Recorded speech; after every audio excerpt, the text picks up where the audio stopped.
warahmatullahi wabarakatuh dan selamat pagi. Kami dari kelompok 6 akan membahas tentang Undang-Undang Cipta Kerja Omnibus Law yang penuh dengan sidang kontroversi yang mulai dari sebelum dan sesudah disahkannya Undang-Undang Cipta Kerja tersebut.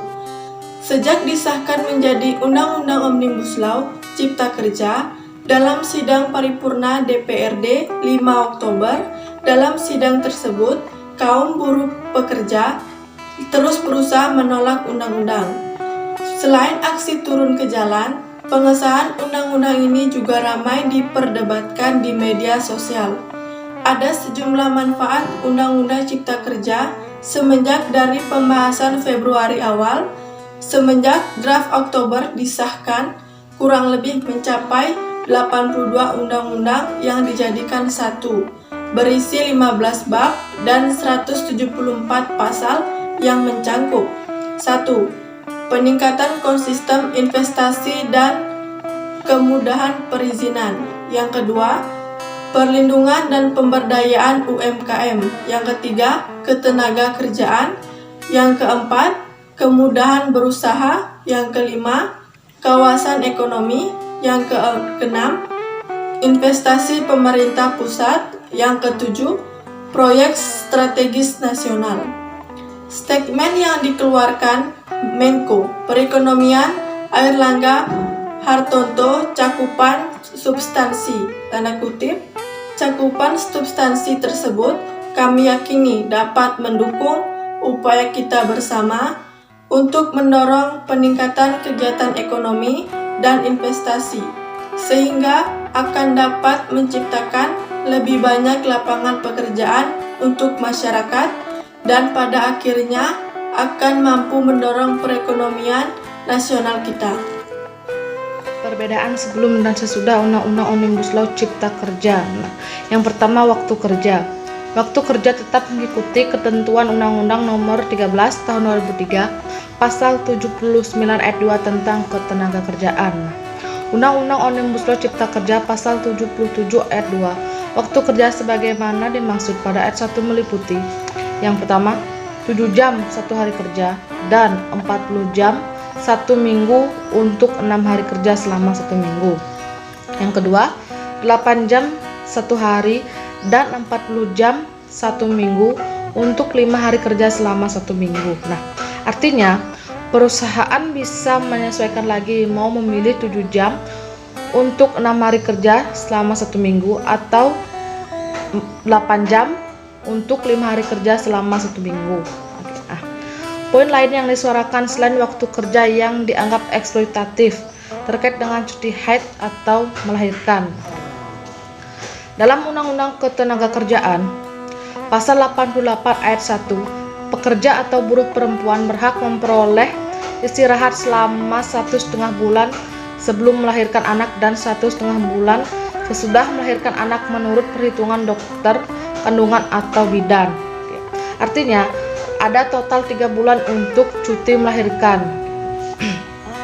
Dalam Undang-Undang Omnibus Law Cipta Kerja, tidak mencantumkan pembahasan, perubahan atau status penghapusan dalam pasal tersebut, sehingga tetap berlaku sesuai dengan aturan Undang-Undang Ketenagakerjaan.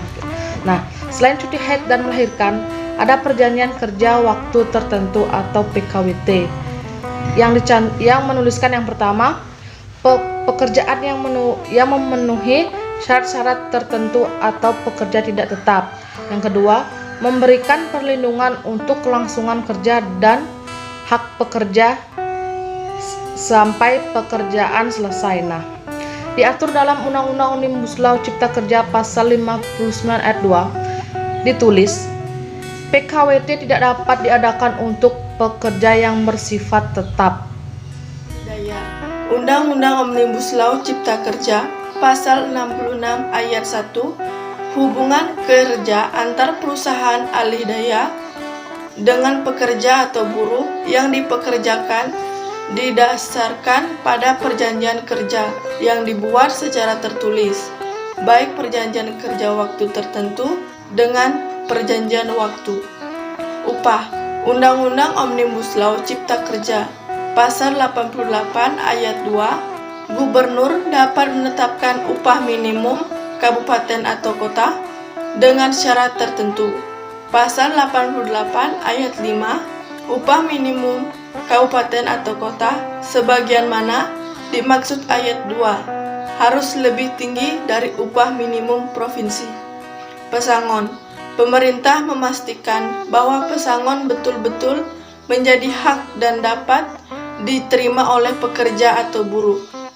JKP atau jaminan kehilangan pekerjaan tidak menambah beban bagi buruh atau pekerja.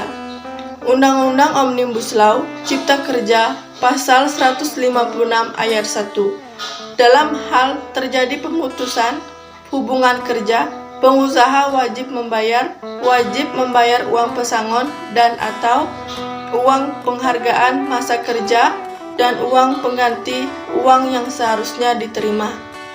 Tenaga kerja asing. Undang-Undang Ketenagakerjaan Pasal 43 Ayat 1, pemberi kerja yang menggunakan tenaga kerja asing harus memiliki rencana penggunaan tenaga kerja asing yang disahkan oleh menteri atau pejabat yang ditunjuk. Undang-Undang Omnibus Law Cipta Kerja Pasal 42 Ayat 4, tenaga kerja asing dapat dipekerjakan di Indonesia hanya dalam hubungan kerja untuk jabatan tertentu dan waktu tertentu serta memiliki kompetensi sesuai dengan jabatan yang akan diduduki. Tenaga kerja asing. Undang-Undang Ketenagakerjaan Pasal 43 Ayat 1. Pemberi kerja yang menggunakan tenaga kerja asing harus memiliki rencana penggunaan tenaga kerja asing yang disahkan oleh menteri atau penjabat yang ditunjuk. Undang-Undang Omnibus Law Cipta Kerja Pasal 42 Ayat 4. Tenaga kerja asing dapat dipekerjakan di Indonesia hanya dalam waktu tertentu serta memiliki kompetensi sesuai dengan jabatan yang akan diduduki. Nah, untuk bisa memahami Undang-Undang Cipta Kerja Omnibus Law ini secara penuh, kita harus memahami substansinya. Satu cara yang bisa dilakukan adalah dengan membaca. Kalau perlu, kita membaca secara detail pasal-pasal yang berkaitan dengan harkat para pekerja. Percaya serius yang beta sutanam